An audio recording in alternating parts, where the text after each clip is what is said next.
जय जय श्री चैतन्य जय नित्यानंद। जय अद्वैत चंद्र जय गौर भक्त वृंद। जय जय श्री चैतन्य जय नित्यानंद। जय अद्वैत चंद्र जय गौर भक्त वृंद। जय जय श्री चैतन्य जय नित्यानंद। जय अद्वैत चंद्र जय गौर भक्त वृंदा। श्री नित्यानंद चरितामृत की जय। श्रील वृंदावन दास ठाकुर की जय। श्रील प्रभुपाद की जय। सामवेत गौर भक्त वृंद की जय। ओम ज्ञानतिमिरान्धस्य ज्ञानाञ्जनशलाकया चक्षुरुन्मीलितं येन तस्मै श्री गुरवे नमः। Hare Krishna, dear devotees. Welcome to Sri Nityananda Charitamrita reading. We are going to start with chapter 1 today of Sri Nityananda Charitamrita. This chapter is entitled The Birth and Childhood Activities of Lord Nityananda. All glories to Sri Krishna Chaitanya, the ocean of mercy. All glories to Lord Nityananda, the friend of the fallen souls. All glories to Sri Advaita Acharya, whose life and soul are Sri Chaitanya and Sri Nityananda. All glories to Srivas and Gadadhar Prabhus. All glories to Sri Vishwambhar, the beloved son of Jagannath and Sachi. All glories to all the devotees and associates of the Lord. There is a village called Ekachakra in Radhadesh in West Bengal, where the Supreme Lord Nityananda appeared. From the day of his appearance, the whole of Radhadesh became all auspicious. Famine, poverty, and other distresses at once disappeared. A short distance from Ekachakra, the deity of Maureshwar is present. Lord Nityananda, who is non-different from Lord Balaram, had worshipped this deity. In the village of Ekachakra lived Hadai Pandit. He was a qualified Brahmana, very detached and full of compassion. His wife's name was Padmavati, who was very chaste and an exalted devotee. She was the mother of the universe. Both Hadai Pandit and Padmavati Devi were very magnanimous. Lord Nityananda appeared in their family out of his own sweet will. On the auspicious 13th day of the waxing moon in the month of Magh, January-February, Lord Nityananda made his appearance on the 13th day. That's why it is Nityananda Trayodasi. He was the eldest among the sons of Hadai Pandit. Seeing his all auspicious symptoms, everyone's eyes filled with joy.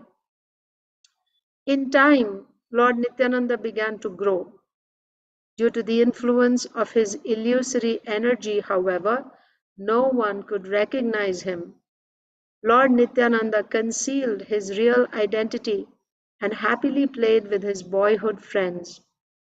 Whatever pastimes he enjoyed with his childhood friends were all related with the pastimes of Lord Krishna.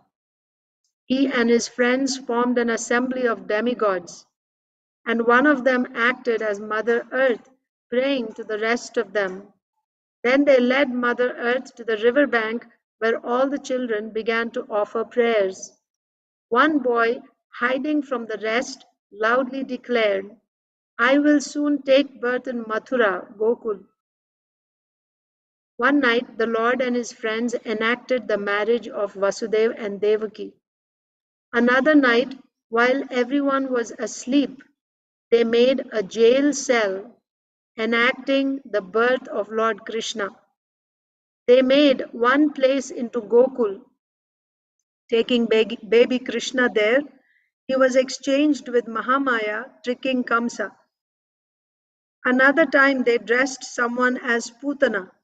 Someone climbed on her chest and sucked her breast.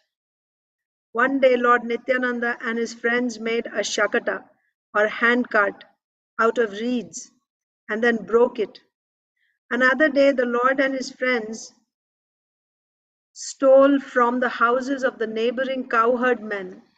The boys never left Nityananda to go home, but sported with him day and night. The children's parents never complained.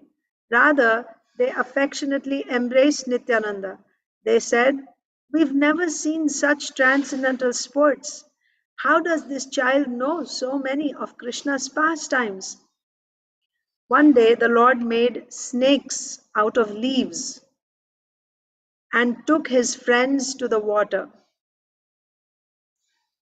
One of them jumped into the water and did not move. Later, the Lord brought him back to consciousness. Another day, the Lord and his friends went to Talavan, where they killed Dhenukasur and then ate tal fruits. Lord Nityananda and his childhood friends went to the fields and enjoyed various pastimes such as the killing of Bakasura, Aghasura, and Vatsasura. In the afternoon, the Lord and his friends returned home blowing buffalo horns.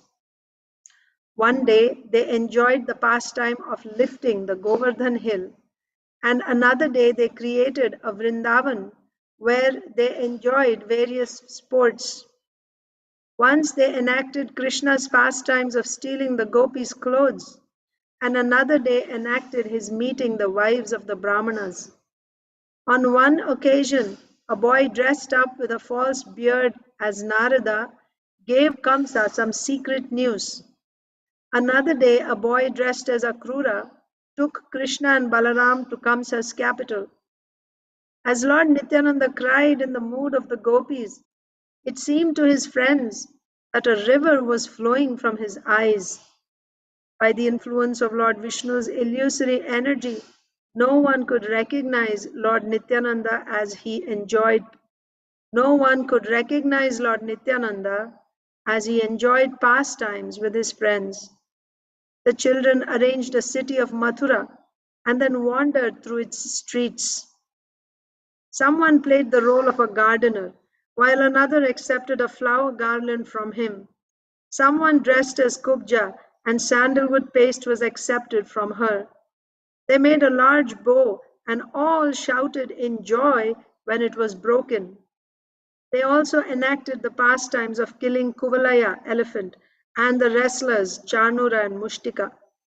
Thereafter the Lord chastised Kamsa by grabbing him by the hair and throwing him on the ground.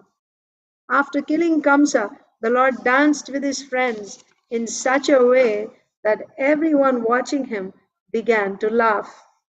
In this way, Lord Nityananda and his friends imitated the pastimes of various incarnations.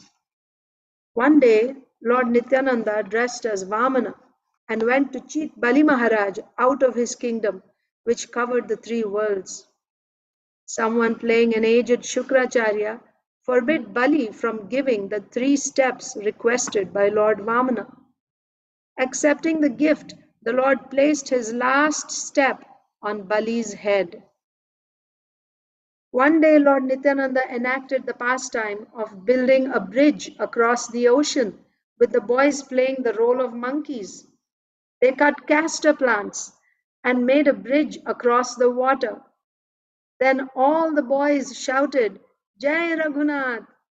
Lord Nityananda, taking the role of Lakshman with a bow in his hand, went in anger to rebuke Sugriva. "O king of the monkeys, my lord's in distress. Come quickly, or I'll kill you.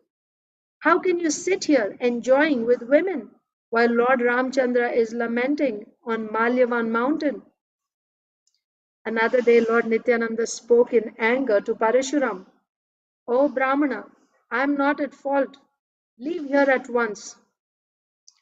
Lord Nityananda was thus absorbed in the mood of Lakshman. The boys, unable to understand this, thought it was just a game. Another time, the boys took the role of 5 monkeys, and the Lord took the role of Lakshman. Who are you monkeys wandering in the forest? I am the servant of Lord Ramchandra. Please tell me who you are. They replied, we are wandering in fear of Bali. Please take us to Lord Ramchandra. We wish to take the dust of his lotus feet. The Lord embraced them and led them to Lord Ramchandra, where they all fell at his feet. Once the Lord enacted the pastime of killing Indrajit, the son of Ravana. Another day, in the mood of Lakshman, he accepted defeat. They brought someone in the role of Vibhishan before Lord Ramchandra, and Lord Ram crowned him as the king of Lanka. One boy said, I am the mighty Ravana. Now I'll release the Shakti Shila weapon. Stop it if you can, Lakshman.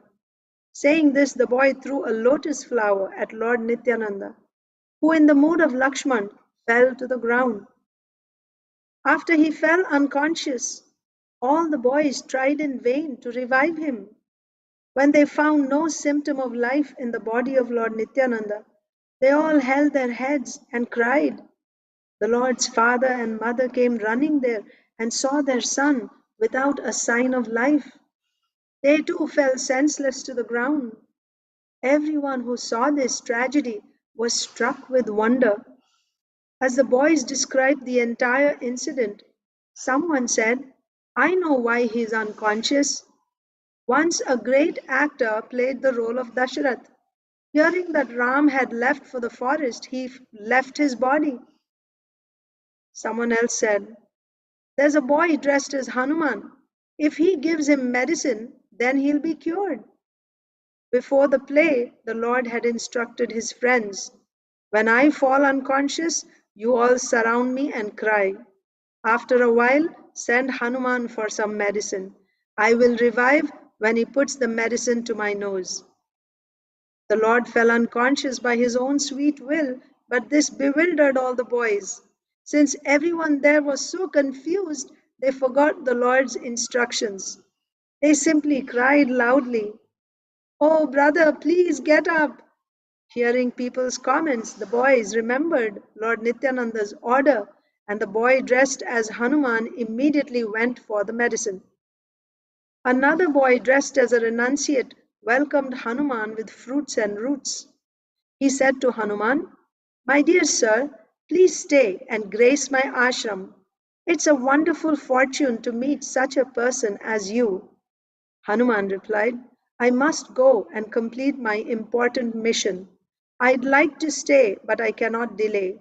You must have heard that Lakshman, younger brother of Lord Ramchandra, is unconscious from the Shakti Shila weapon of Ravana. I'm on my way to Gandhamadana hill to bring medicine. Only then he'll survive. The renunciate then said, if you must go, first take a bath and have something to eat, then you may go. The two boys repeated whatever Lord Nityananda had instructed them. Everyone gazed at them in astonishment as they listened to their dialogue. On the request of the renunciate, Hanuman went to take a bath in the lake, where another boy in the lake grabbed hold of his feet. The boy, playing a crocodile, tried to pull Hanuman into the water, but Hanuman pulled the boy to the shore. After a short fight, Hanuman defeated the crocodile. On returning to the renunciate's ashram, Hanuman saw a mighty warrior. A boy dressed as a Rakshasa tried to swallow Hanuman. He challenged, you defeated the crocodile, but how will you defeat me? I will eat you. Then how will you revive Lakshman? Hanuman replied, your Ravana's a dog. I think him most insignificant. Get out of my way. After first exchanging some harsh words, they began pulling each other's hair. Finally, they began striking each other with their fists. Swiftly defeating the demon, Hanuman went to the Gandhamadana hill. There he fought with some boys dressed as Gandharvas. Defeating the Gandharvas, Hanuman took the Gandhamadana hill on his head to Lanka. Another boy, playing a doctor, meditated on Lord Ram as he held the medicine to Lakshman's nose. At that very moment, Lord Nityananda came to his senses. His parents and others all smiled in relief. Hadai Pandit embraced his son, and all the boys were overjoyed. Everyone asked, "Dear son, where have you learned all these plays?" Smiling, the Lord said, "These are all my pastimes." In his early childhood, the Lord was most attractive. No one wanted him to leave his lap. Everyone had more affection for Lord Nityananda than for his own son. But none could recognize him by the influence of Lord Vishnu's illusory energy. In his childhood, Lord Nityananda had no other happiness than enjoying the pastimes of Lord Krishna. All his friends left their parents to constantly sport in the company of the Lord. I offer repeated obeisances at the feet of those boys who enjoyed the association of Lord Nityananda. From his childhood, Lord Nityananda had no interest other than enacting the various pastimes of Lord Krishna. Who can describe the pastimes of Lord Ananta? They are only manifest to one who has received his mercy. Accepting Sri Chaitanya and Sri Nityananda Prabhu as my life and soul, I, Vrindavan Das, sing the glories of their lotus feet. This is the end of chapter 1, so we will end the session here. Tomorrow we'll read chapter 2, Lord Nityananda's